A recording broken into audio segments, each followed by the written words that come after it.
Hello बच्चों, let's read the question. The question says a dip circle is adjusted to set that it moves freely in the magnetic meridian. In this position, the angle of dip is 40 degree. Now the dip circle is rotated so that the plane in which the needle moves makes an angle of 30 degree with the magnetic meridian. In this position, the needle will dip by the angle option A 40 degree, option B 30 degree, option C more than 40 degree, option D less than 40 degree. So question में बोला एक dip circle है, उसको इस तरीके से adjust किया जा रहा है कि ये मैग्नेटिक मेरिडियन में फ्रीली मूव कर रहा है। तो कह रहे हैं इस पोजीशन में जो एंगल ऑफ डिप है वो 40 डिग्री है।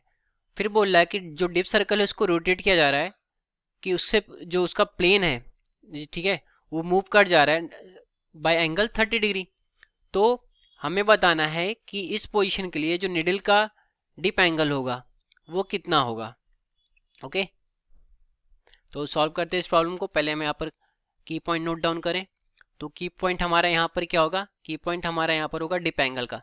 ठीक है, तो जो डिप एंगल होता है, डिप एंगल को हम बोलते हैं tan थीटा से डिफाइन करते हैं। tan theta is equal to क्या होता है हमारा, BV बाई VH होता है, magnetic field in vertical direction, और ये हमारा magnetic field in horizontal direction to the magnetic meridian.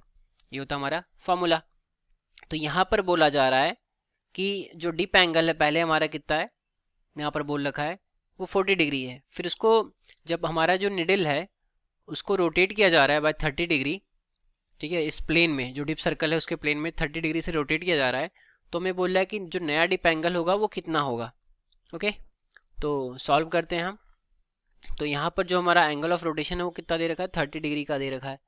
तो थीटा हमें कितना दे रखा है, वो 30 डिग्री दे रखा है।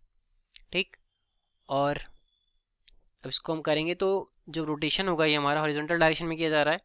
ठीक है, तो यहाँ पर जो हमारा नया डिप एंगल होगा उसकी बात करी जा रही है, तो हम उसको थीटा प्राइम ले लें। तो tan theta prime is equal to क्या हो जाएगा हमारा, B prime V divided by B prime H। अब इसको रोटेट किया जा रहा है 30 डिग्री से, तो इसका जो हॉरिजॉन्टल कंपोनेंट होगा BH वो कितना हो जाएगा हमारा, ये B प्राइम V हमारा तो नहीं चेंज होगा, तो ये VV हो जाएगा डिवाइडेड बाई हो जाएगा हमारा BH cos theta.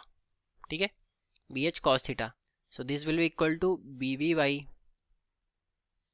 BH cos 30 degree.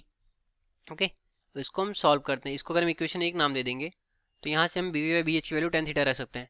तो यहाँ से हम क्या देख रहे हैं, tan theta prime is equal to क्या आ गया, tan theta divided by cos 30 degree.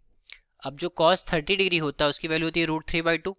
ठीक है, तो यहाँ से tan theta prime is equal to क्या हो जाएगा, √3/2 होता है ना, तो ये 2/√3 हो जाएगा इंटू tan थीटा। इनिशियली जो हमारा यहाँ पर डिप एंगल था वो 40 डिग्री था, तो ये हमारा 40 डिग्री होगा। ठीक है, और मल्टीप्लाइड बाई 2/√3, मतलब जो हमारा एंगल निकल करके आया नया एंगल, जब उसको 30 डिग्री से रोटेट किया जा रहा है।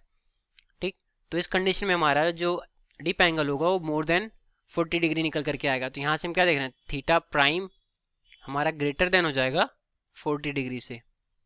ठीक है, तो मोर देन 40 डिग्री हो जाएगा। इससे अगर हम ऑप्शन अपना मैच करें तो जो हमारा ऑप्शन निकल करके आएगा वो ऑप्शन सी करेक्ट निकल करके आएगा, जो कि क्या बोल रहा है कि जो हमारा जो नया डिप एंगल होगा निडल का वो मोर देन 40 डिग्री होगा। तो ये रहा इस क्वेश्चन का हमारे solution. I hope you understood it well. All the best, thank you.